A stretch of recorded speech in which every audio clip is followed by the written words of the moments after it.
with Austin Cindric coming out the surprise winner in a last-minute swap of Penske teammates literally on the last lap. As Ryan Blaney ran out of fuel, Austin Cindric pounced, got his second career win, his first of the year, and punches his ticket to the playoffs. Plus, a lot of other things that went on during the race that are ready to unpack here on the show. Alexis Erickson and Brad Gilley are with me. Brad, I don't know how you absorbed the race yesterday. I was watching on television, and I was getting ready to make another cup of coffee thinking I'm going to be talking about Ryan Blaney winning, and lo and behold, we talk about Austin Cindric.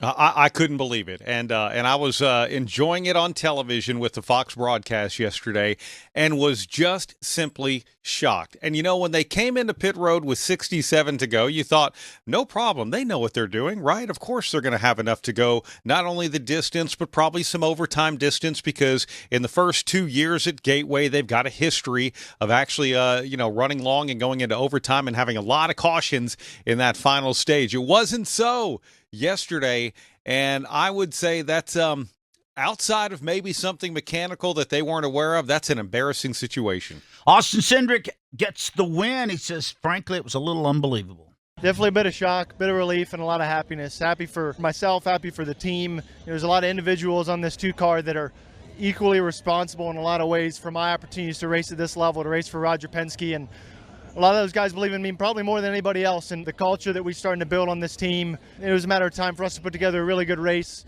but to execute that well and be in position to win, just unbelievable. Alexis, I think it would be easy to label this win as one that he backed into, but was it?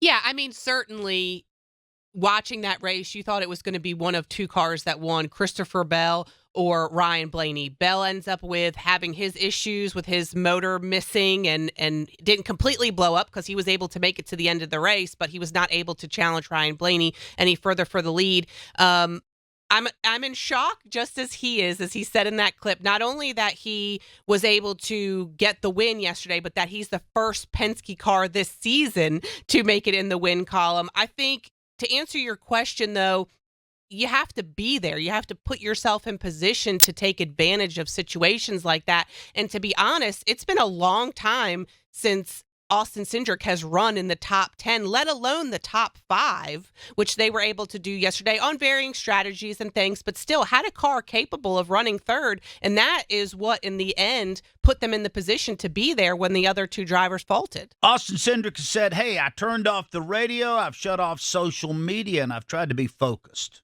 I've always been a very internally motivated person.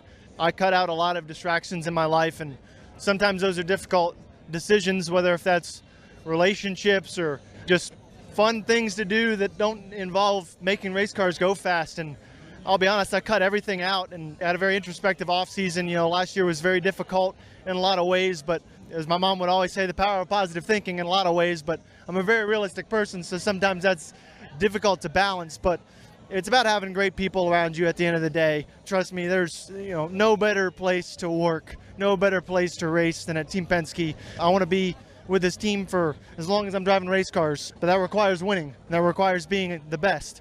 So, Brad Gilley, I admire anybody that invokes their mom into their successful equation there. But for Austin Cindric, it sounds like he has really been striving toward this, even though this sort of came by happenstance, that he realizes this is very important for his career going forward. Yeah, the one thing I admire about Austin Cindric is he is a student of the sport. And I'm not just talking about an historian of the sport. He is that, but he is a student of everything that you need to do to go fast and be successful. And Doug, if you go back to January, you and I talked to him during the preseason media production days where we gather a lot of the things that we use. And he was the same way. He was just very focused and determined, and realized that after a rookie season that saw him win the Daytona 500, a sophomore season where they just simply floundered and were not good at all, that he needed to do something to buckle down and take this very seriously. And not that he always hasn't. I do feel that he has.